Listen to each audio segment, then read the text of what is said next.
Hola, hola, muy buenos días, buenas tardes o buenas noches a todos aquellos que nos escuchan. Les habla su hermano Luis Luker y estamos aquí una vez más, ¿verdad? Una semana más para ver el tema en el que estamos. Estamos llevando la clase o el curso de Hermenéutica 2. En esta oportunidad vamos por la lección número 6 y recordarles que este curso de Hermenéutica 2 tiene 8 lecciones. Estamos a punto de finalizar lo que es el bimestre, ¿verdad? De esta clase de Hermenéutica 2. Y vamos a iniciar, bueno, dándole gracias al Señor, ¿verdad? Por las oportunidades que Él nos da día con día de poder conocerlo, aprender más de su misericordia. Y recordarles que todo este material, todo esto que ustedes están recibiendo, no lo menciono casi nunca, pero esto, repito, no tiene ningún costo, no tiene ningún precio de nada, porque yo no creo que este tipo de cosas, en particular conmigo, yo no soy de los que cree que esto deba de ponérsele algún precio, algún costo, porque no, no, no. Para mí las personas que quieren vender el evangelio y hacer todo esto, lo hacen con un fin de lucro, de estafar, ¿verdad?, a la gente.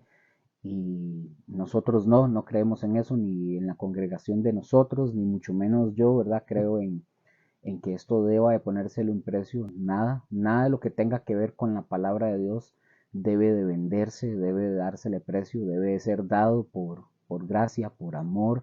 Y de la misma forma como ustedes lo están aprendiendo y de la misma forma ustedes deben de darlo, bueno, allá cada quien, ¿verdad? Como lo haga, pero en un sentido así debería de ser.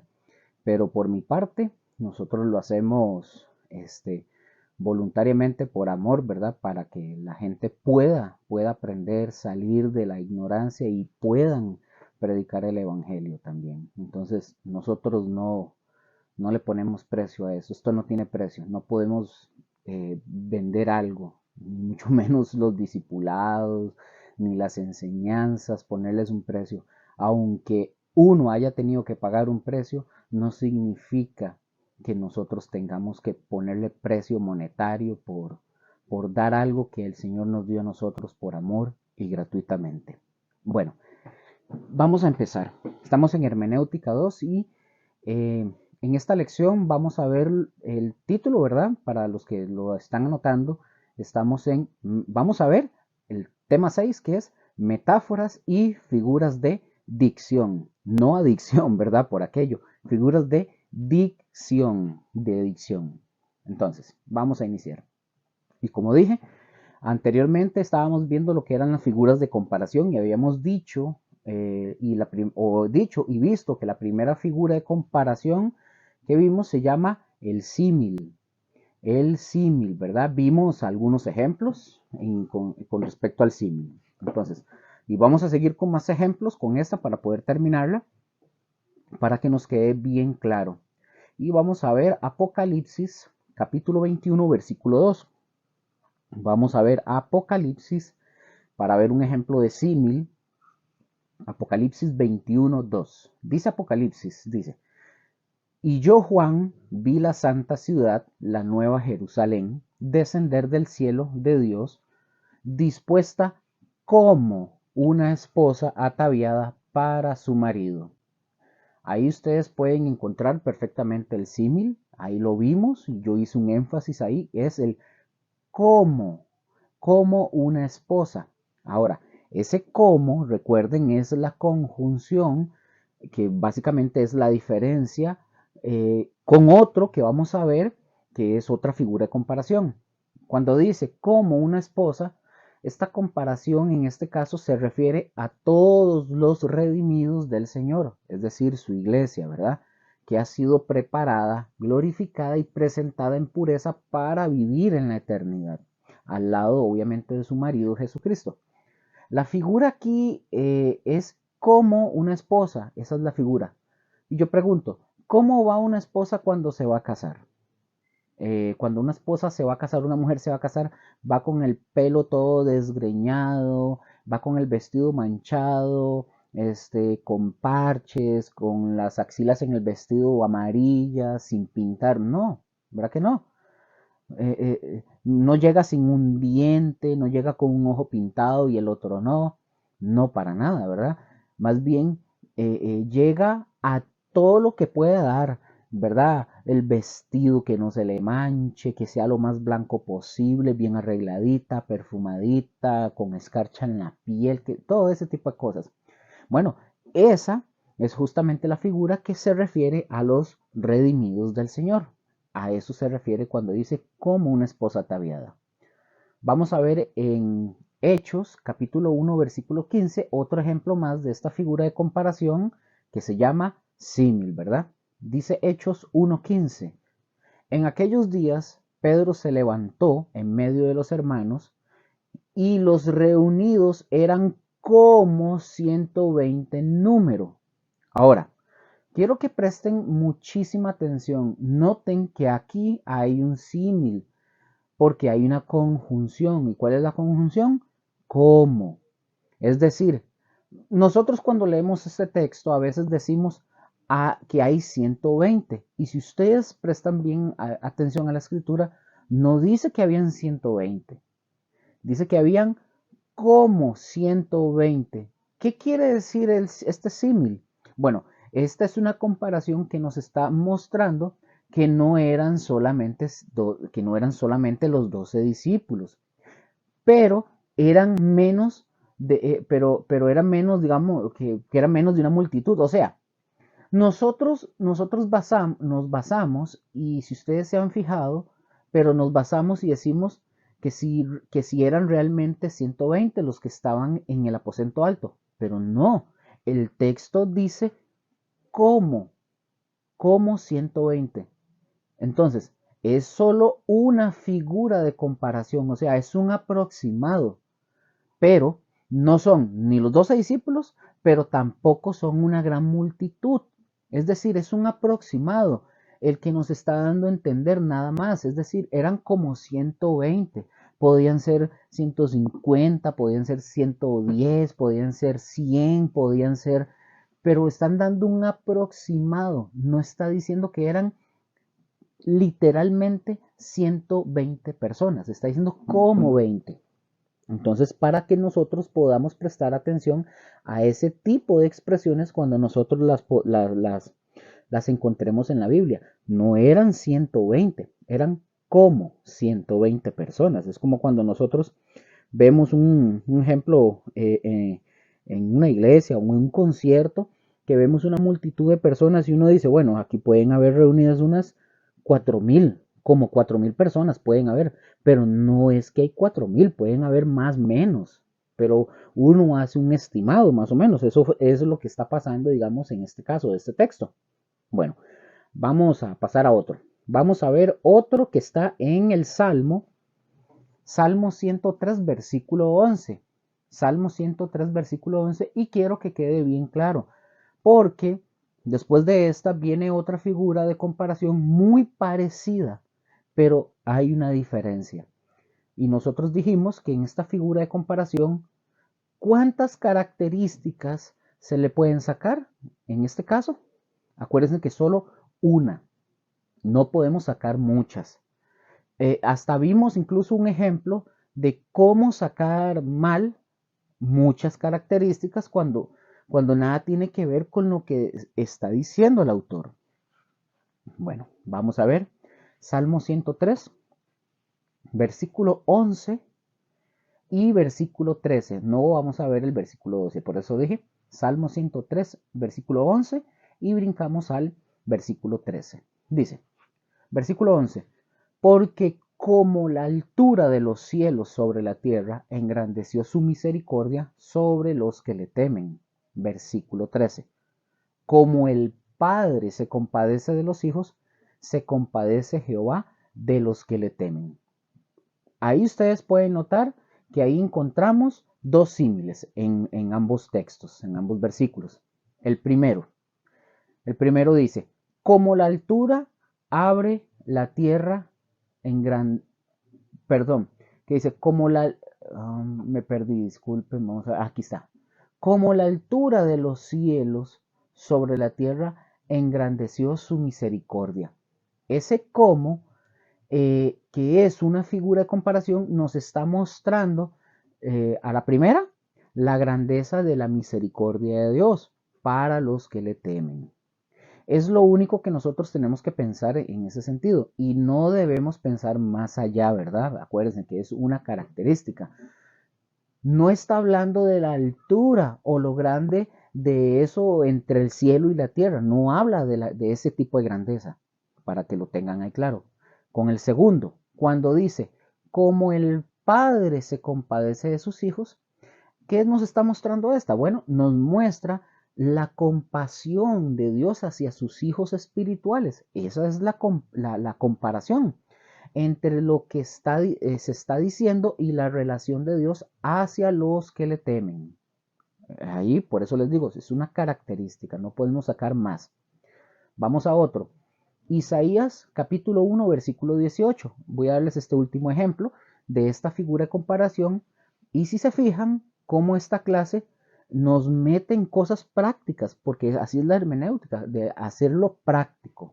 Isaías 1:18 dice, venid luego, dice Jehová, y estemos a cuenta. Si vuestros pecados fueren como la grana, como la nieve serán emblanquecidos. Si fueren rojos como el carmesí, vendrán a ser como blanca lana. Aquí nosotros podemos encontrar 1, 2, 3, 4 comos. El como la grana, como la nieve, como el carmesí y como blanca lana.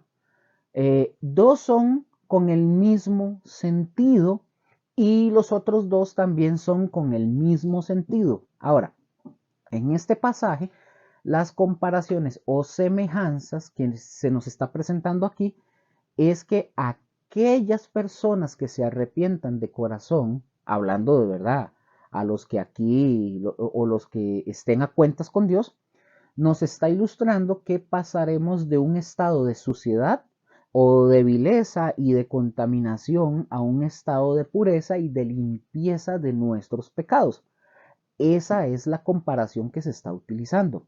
La grana y el carmesí hablan de suciedad, de vileza, de contaminación, pero vamos a ver, pero por ejemplo, la nieve y la blanca lana, ¿de qué nos están hablando? Bueno, nos hablan de pureza y de limpieza. Justamente esa es la comparación que nos está haciendo con eso. Ahora, yo pregunto, no sé si espero que en este caso esté claro y puedan haber entendido bien, porque básicamente sí está fácil de entender, no es complicado. Y les dije que esta era la última, entonces, de lo que es el símil, porque no está tan complejo. Entonces, y es fácil de entender. De hecho, esta es una de las figuras más fáciles de poder entender y de encontrar. Bueno, entonces, vamos ahorita, como les dije, vamos a pasar a la segunda figura de comparación. Vamos a dejar el símil hasta aquí. Ya si ustedes necesitan ver, entender qué estuvimos hablando con respecto al símil, tendrían que ir a la clase número 5 para que puedan verlo y puedan entenderlo un poco más y puedan ya juntarla con esta, lo que acabamos de ver. Bueno, la que viene es parecida, pero no es igual. Que sea parecida no significa que sean iguales. Recuerden que estamos viendo figuras de comparación, es decir, que se compara o se asemeja a. Y terminamos con el símil, que es la conjunción como. Como punto B, vamos a ver ahora la otra figura de comparación que se llama, y esta es muy conocida también por muchos y creo que por todos, que se llama la metáfora. Una figura de comparación llamada la metáfora. Bueno, Luker, para los que no saben, ¿qué es la metáfora? Bueno, la metáfora es una figura de comparación o es una figura retórica que consiste en comparar o hacer una semejanza de una cosa con otra. Y pongan mucha atención, hasta aquí, esto que acabo de mencionar, es igual al símil, ¿verdad? Que parece que es igual.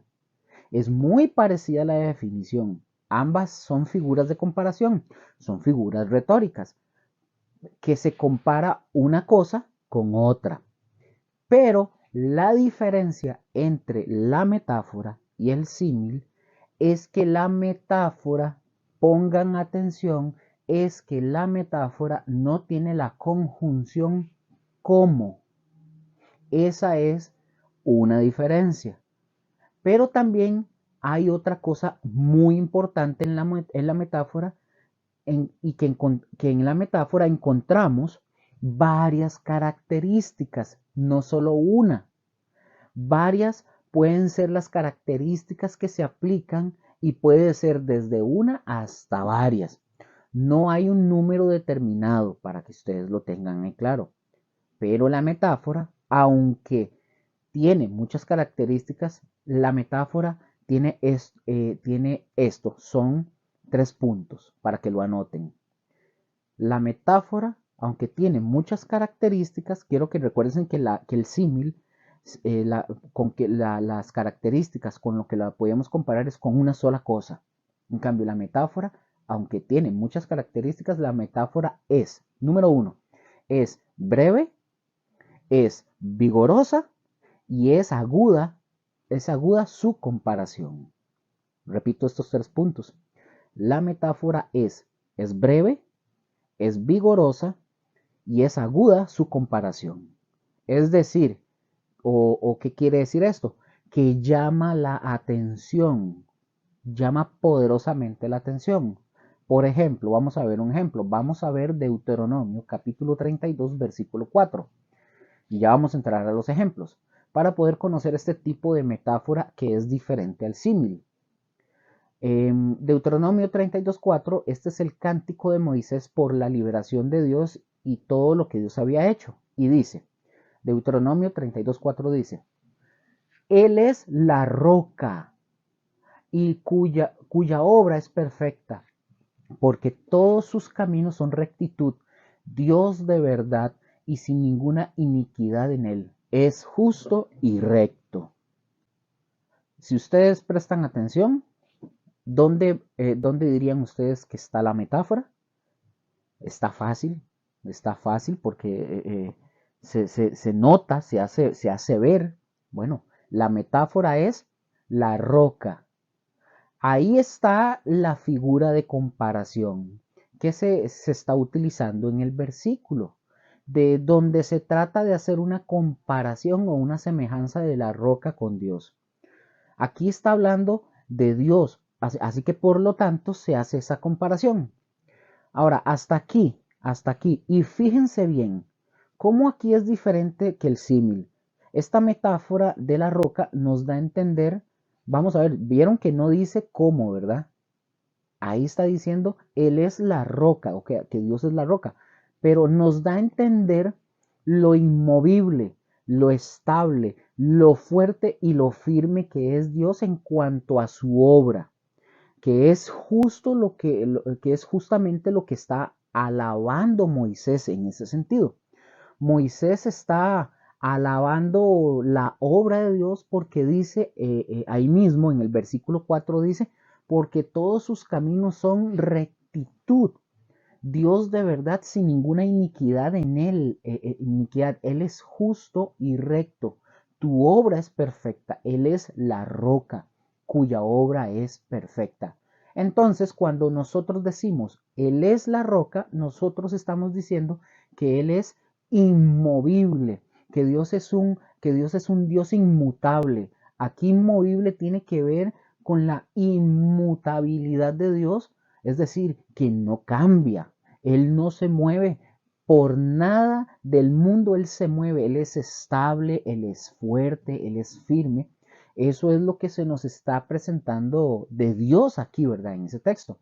No sé si ustedes se fijan cómo hay varias características en este caso, por eso les dije, la metáfora es breve, pero hay varias características, es decir, que es inmovible, que se nos está presentando que eso es fuerte, que es grande, etcétera, todas esas características. Pero es una figura de comparación. Espero ahí me hayan entendido. Vamos al Salmo, capítulo 3, versículo 3. Este es otro ejemplo. Y dice, Salmo 3:3. Mas tú, Jehová, eres escudo alrededor de mí, mi gloria y el que levanta mi cabeza. Ok, aquí la metáfora simple y sencillamente es mi escudo. Y vean que no aparece la conjunción como, pero aparece esta figura que el salmista compara o está comparando a Dios como tener un escudo. Ahora, esta metáfora del escudo nos está hablando de protección, de seguridad y defensa contra las lanzas, obviamente, también contra saetas o flechas, contra espadas, y esta da la idea de cómo lo usaban los soldados en la guerra en esos tiempos. Ahora, fíjense bien cómo añadiéndolo o aunado al símil o a la comparación, si nosotros estudiamos un poquito de historia, del contexto histórico y tenemos la información, un ejemplo, qué tipo de escudo es, porque aquí habla de que el escudo tiene que ver con los soldados, con los que peleaban, los que luchaban de cuerpo a cuerpo. Y ese era ojo, en este caso, ese era un tipo de escudo, el que tenían, vamos a ver que era redondo, y lo portaban en la mano. Y cuando, vamos a ver, y cuando había un pleito de cuerpo a cuerpo, ¿verdad? Que se daban, ¿verdad? Y no sé si ustedes han visto películas, ¿verdad? Cuando presentan ese tipo de películas de la antigüedad, pero en algunas películas enseñan muy claro este tema, digamos, de los escudos. Pero recuerden que había otro tipo de escudo. Era otro tipo de escudo que cubría todo el cuerpo. Era un escudo rectangular. Eso lo hemos visto mucho, digamos, con las películas que tienen que ver con romanos y ese tipo de cosas. Este, ese no solamente cubría el soldado de lanzas que tiraban, sino también de las flechas y se protegían con él por completo. Esta es la idea de la comparación, es la idea de la figura que se está usando cuando el salmista dice aquí claramente, mas tú Jehová eres escudo alrededor de mí. Lo que está hablando de un escudo es el que él protege todo el cuerpo. No está hablando del escudo pequeño, ¿verdad? Del redondo, cuando iban cuerpo a cuerpo. No, está hablando de un escudo completo que protege todo el cuerpo. Y ha habido películas donde presentan, por ejemplo, que van a pelear y están los arqueros desde arriba en una muralla, por decir algo, para lanzar. Entonces, todos alrededor con estos escudos se tapaban como una especie de coraza. No sé si ustedes, bueno, no es la misma comparación, ¿verdad? Pero si ustedes vieron 300, algo así, pero nada más que en este caso, a mí lo que me trae a memoria es los romanos que se tapaban así, hacían como una coraza con esos escudos grandes para poder protegerse completamente. Ahora, esto es justamente lo que el salmista está diciendo de Dios, que Dios es nuestro escudo, es nuestro protector, es nuestra seguridad y que es nuestra defensa que nos rodea por completo. Ahora, si ustedes piensan que les van a llegar, por ejemplo, es que les pueden atacar por detrás, bueno, Dios también te está protegiendo por atrás, lo que ustedes no ven. Yo estoy seguro, hablando en lo natural, que muchas veces hemos pasado cosas que nosotros ni siquiera nos hemos dado cuenta y que el Señor nos ha librado. ¿Y qué quiere decir esto? Que eso tiene que ver con nuestro escudo, es decir, nuestro Señor. Y qué bonito es cuando nosotros entendemos esto, porque podemos orar a Dios y usar este entendimiento de Dios en muchas cosas de nuestra vida, donde nos libra o nos libramos del temor. No tenemos por qué tener miedo. Entendemos hasta dónde es la protección de Dios para nuestras vidas. Vamos a ir a otro más.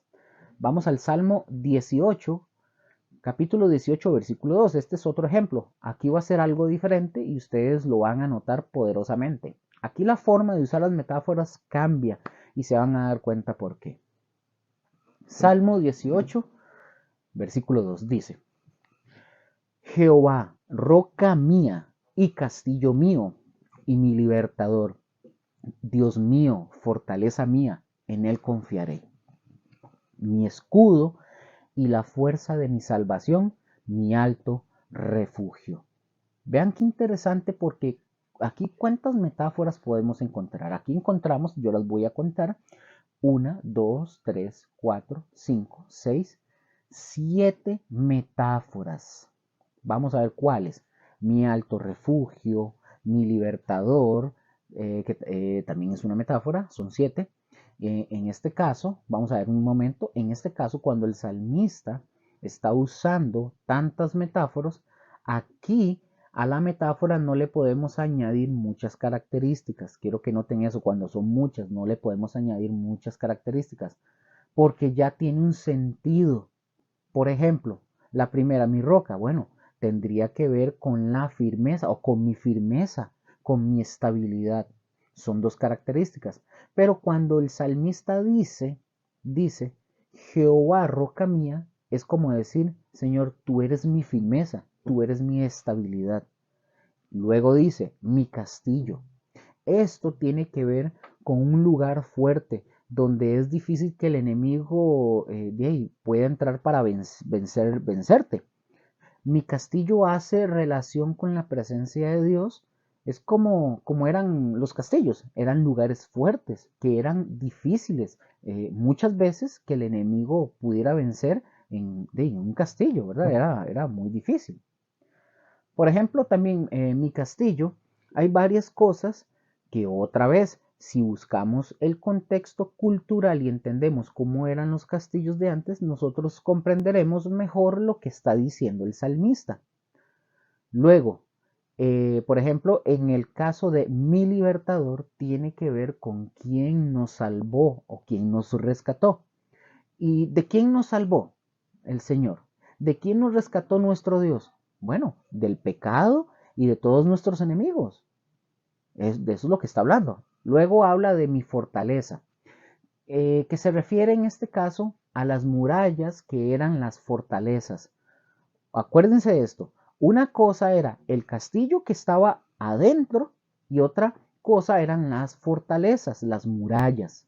Una ciudad sin murallas era una ciudad básicamente desprotegida. Yo no sé si ustedes se acuerdan cuando Nehemías le preguntó a sus familiares que llegaron con él y preguntó que cómo estaba la ciudad, ¿verdad? Pregunta. Y le contaron que los muros estaban destruidos, que las puertas estaban quemadas. ¿Y qué hizo Nehemías? Nehemías lloró. ¿Por qué lloró Nehemías?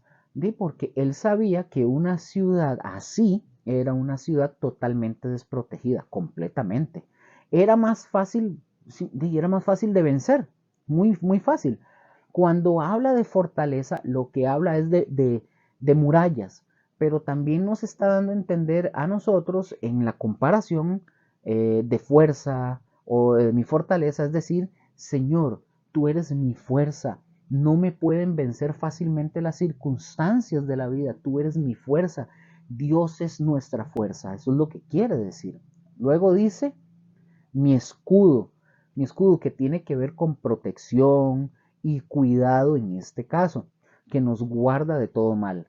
Y luego, vamos a ver, luego dice mi alto refugio, que tiene que ver con tu amparo, tu defensa. Eso es tu alto refugio. Dios siempre, siempre estará con nosotros, con ustedes. Y usted no va a necesitar defenderse porque Dios es nuestra defensa. Dios es nuestro amparo. Si ustedes lo entienden, ya no van a necesitar ir a tomar, digamos, por así decirlo, ir a tomar justicia por sus propias manos. Ustedes y yo no vamos a ocupar defendernos por justicia propia. Aquí no, repito, aquí no podemos sacar muchas características porque si hacemos eso vamos a perder el sentido que el salmista está dándonos del texto. Entonces por eso no podemos sacar muchas. Ya el texto como tal ya lo dice, es fácil.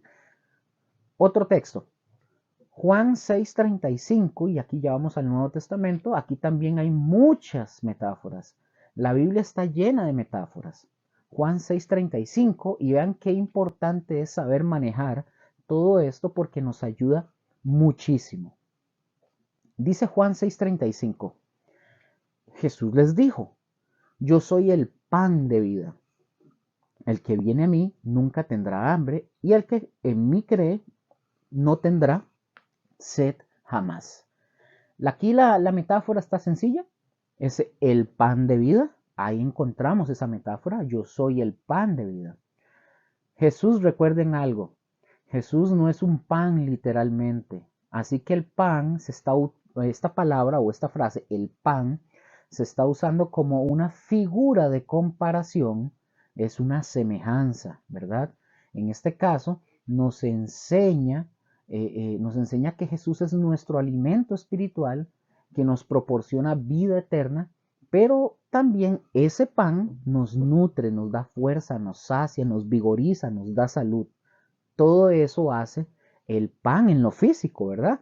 Nos, que lo hace en lo físico, pero también en la relación de semejanza es lo mismo en lo espiritual. ¿Qué hace? Nos nutre, nos da fuerza, nos sacia, nos vigoriza, nos da salud, pero también nosotros podríamos decir que en este caso Jesús es lo único que puede saciar la vida de la gente. Su mensaje es lo único que puede saciar la vida de las personas, como el pan.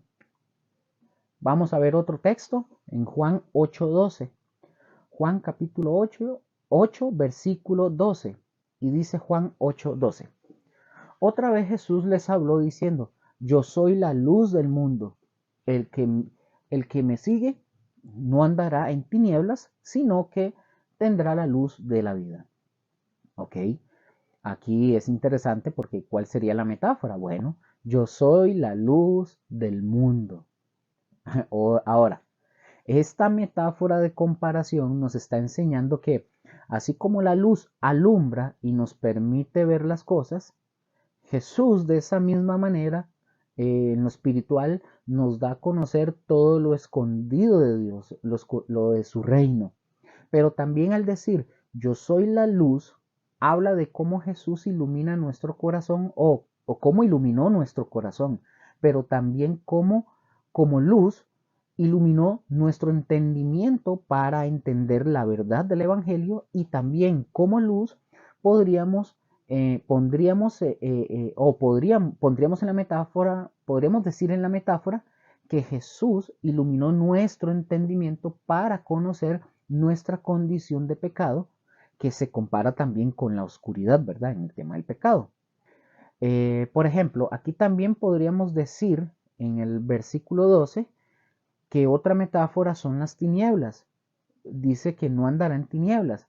Las tinieblas son contrarias a la luz. Las tinieblas hablan de la vida de pecado, la vida de maldad, todo ese tipo de cosas, ¿verdad? Tinieblas, etc. Otro ejemplo, porque es de lo que más se usa en la Biblia. Vamos a otro ejemplo. Juan capítulo 10, versículo 7. Este está interesante.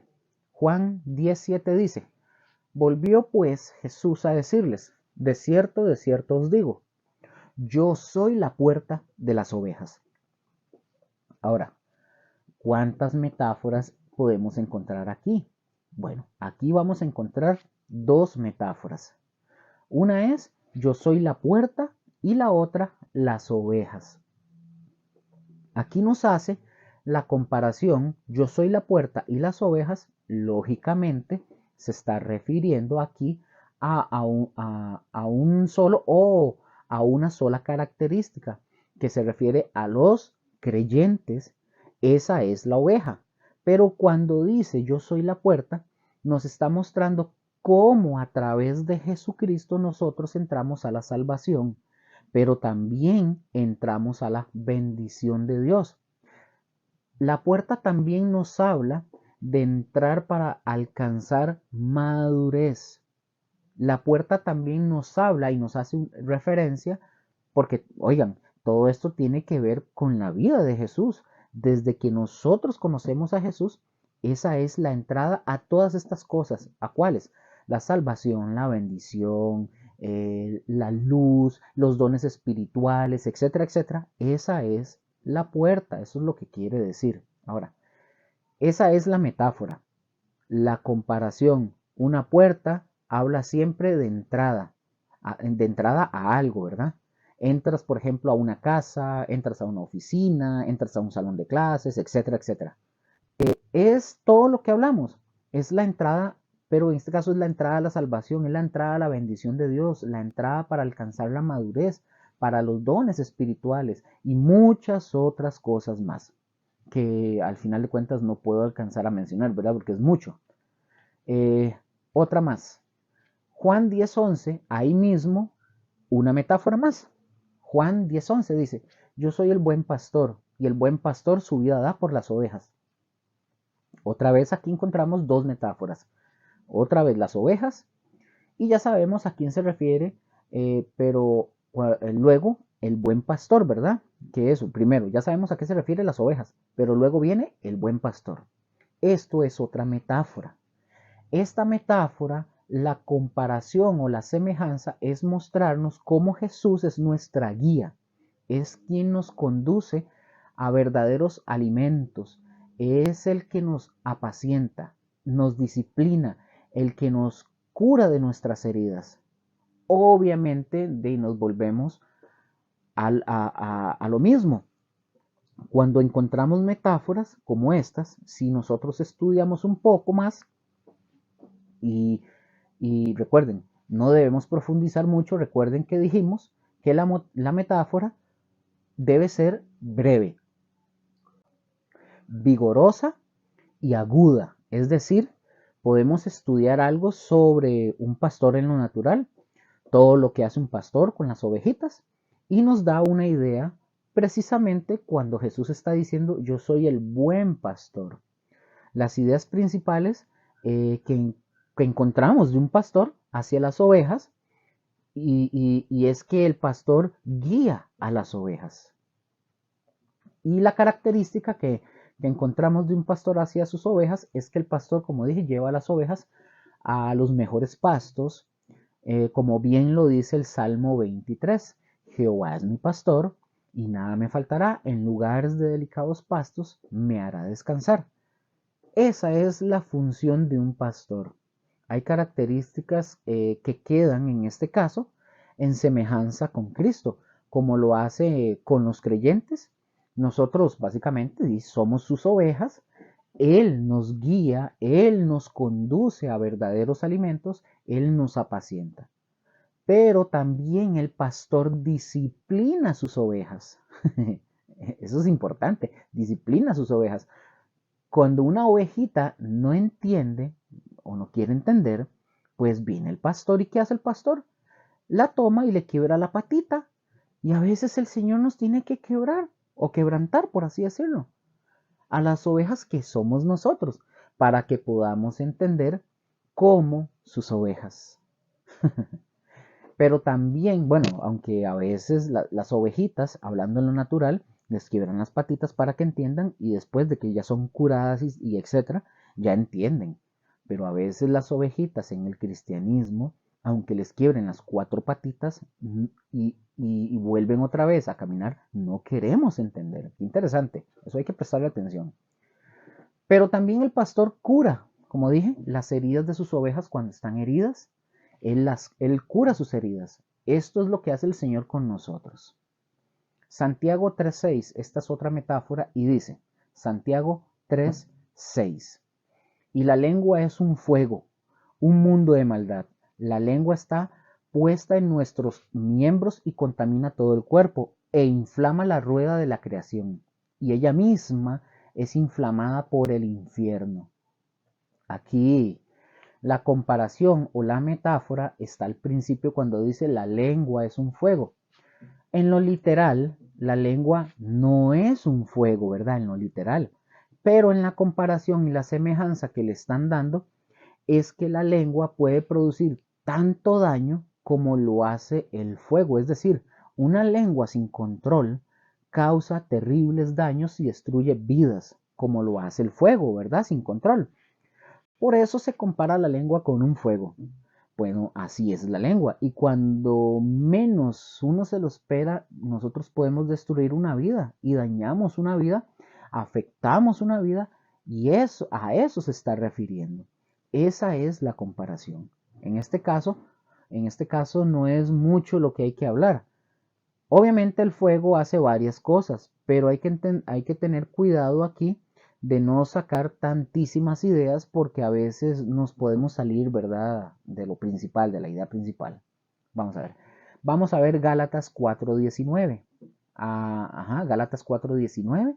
Estamos ya terminando las últimas, pero vienen otras un poquito más fáciles, pero hay que entender estas de primero, ¿verdad?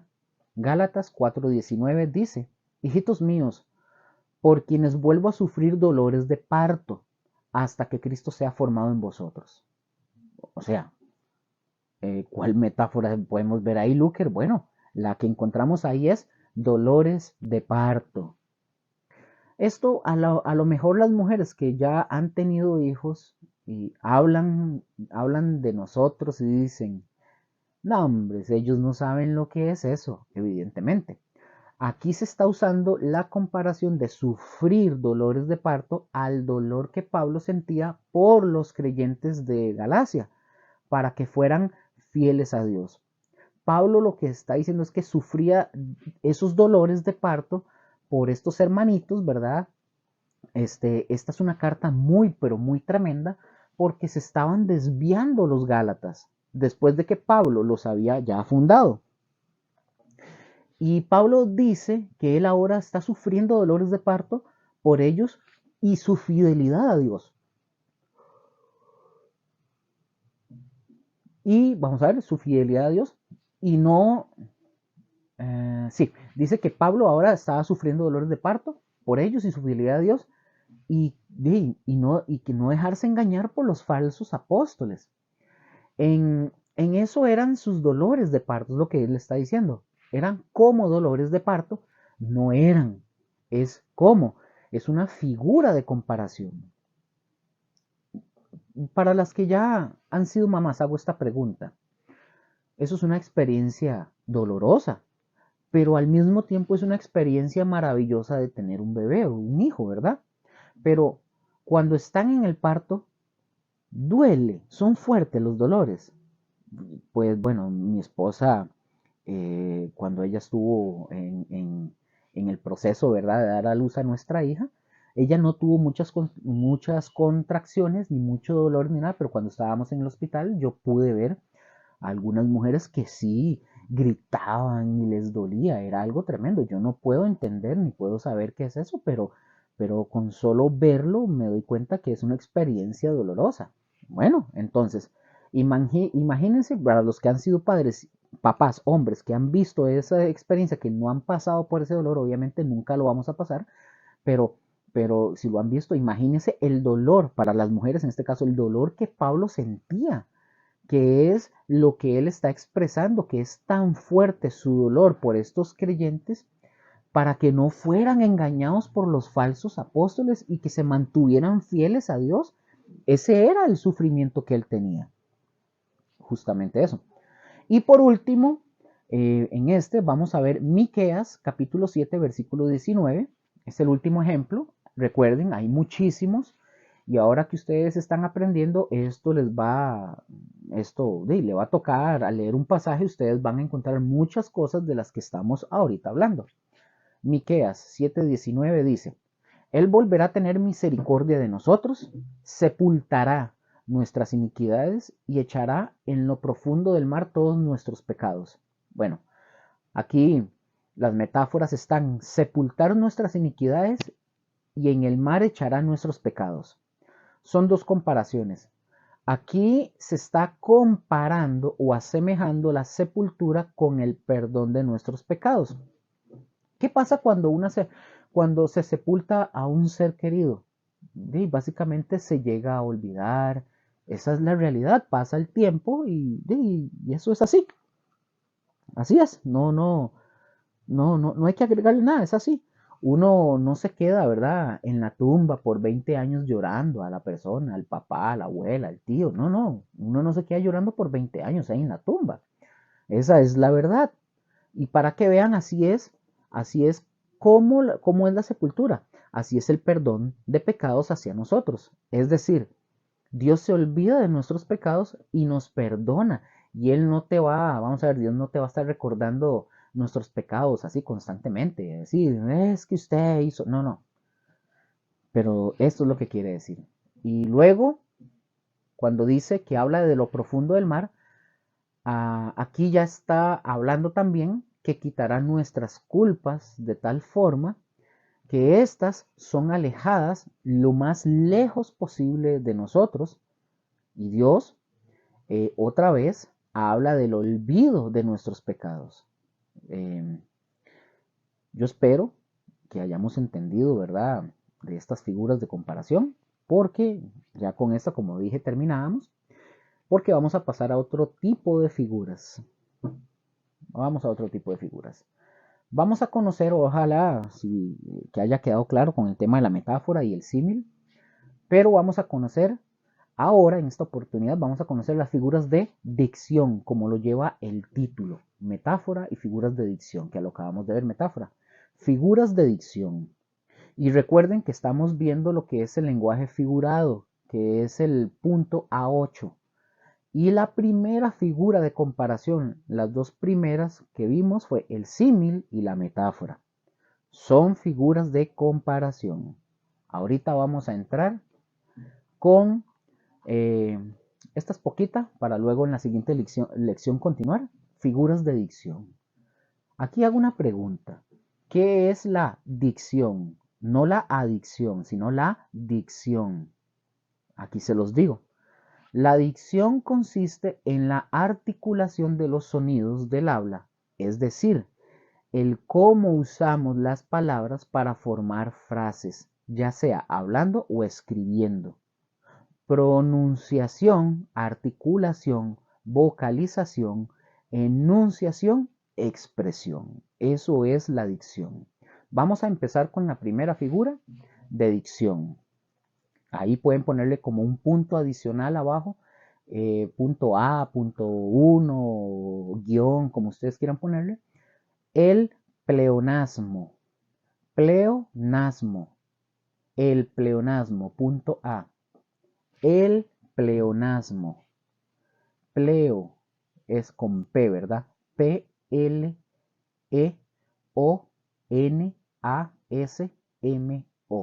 El pleonasmo. Lúker, ¿qué es el pleonasmo? Bueno, el pleonasmo es una expresión que nosotros encontramos en la Biblia donde se emplea la redundancia o la repetición de vocablos innecesarios, pero con el objeto de dar mayor vigor al lenguaje expresado. Por ejemplo, nosotros en el español, el pleonasmo es un lenguaje incorrecto para nosotros. Nosotros, el lenguaje usado en el pleonasmo para nosotros no tiene un significado, como el pleonasmo que nosotros vamos a encontrar en la Biblia, por ejemplo, ¿verdad? Para darles una idea. Por ejemplo, nuestros pleonasmos, para que ustedes puedan entender, yo no sé cuántos de ustedes han escuchado hablar por ahí cuando dicen, de suba para arriba. No, ni modo que vaya a subir para abajo, o baje para abajo, o salga para afuera. Esos son pleonasmos. Por eso el pleonasmo es la redundancia o la repetición de vocablos innecesarios. Para nosotros esto es algo como que no tiene sentido, porque cuando nosotros a mí me dicen, bueno, sube para arriba, yo a veces contesto y digo, no hombre, voy a subir para abajo, porque para nosotros no tiene sentido. O sea, nosotros, generalmente los latinos, ¿verdad? Pero aquí en Costa Rica nosotros, no, para nosotros hablar eso es innecesario, no tiene ningún sentido, más bien nosotros lo agarramos de burla. Bueno, baje para abajo, no hombre, voy a subir para arriba. O salga para afuera, no hombre, voy a salir y me quedo sentado adentro. Entonces, esos son pleonasmos. Pero en el caso de la Biblia hay pleonasmos, pero sí tienen validez. Quiero que entiendan eso, porque para los judíos sí aplican, o sea, ellos sí lo entienden perfectamente y el por qué. Sí tienen validez, porque tienen un significado, tienen su significado. Vamos a ver un ejemplo rápidamente. Vamos a ir a Génesis capítulo 40, versículo 23, ya casi finalizamos. Génesis 40, 23. Yo les voy a decir cuál es el pleonasmo que aparece en Génesis 40, 23. Dice, y el jefe de los coperos no se acordó de José, sino que le olvidó. Eso está fácil. Ustedes mismos pudieron haberlo visto. Repito, y el jefe de los coperos no se acordó de José, sino que le olvidó. Ahí el pleonasmo está fácil. Dice, no se acordó de José, sino que le olvidó. Es decir, nada más con que, vamos a ver, con que el texto hubiera escrito, el jefe de los coperos no se acordó de José, ya con eso basta, ya nosotros entenderíamos. Pero eso es un pleonasmo bíblico, es una figura de dicción que tiene un significado. ¿Se acuerdan cómo lo dijimos? La idea de este pleonasmo ahí de Génesis, la idea de este pleonasmo es resaltar lo que el copero hizo de no ayudarle a José, como habían acordado.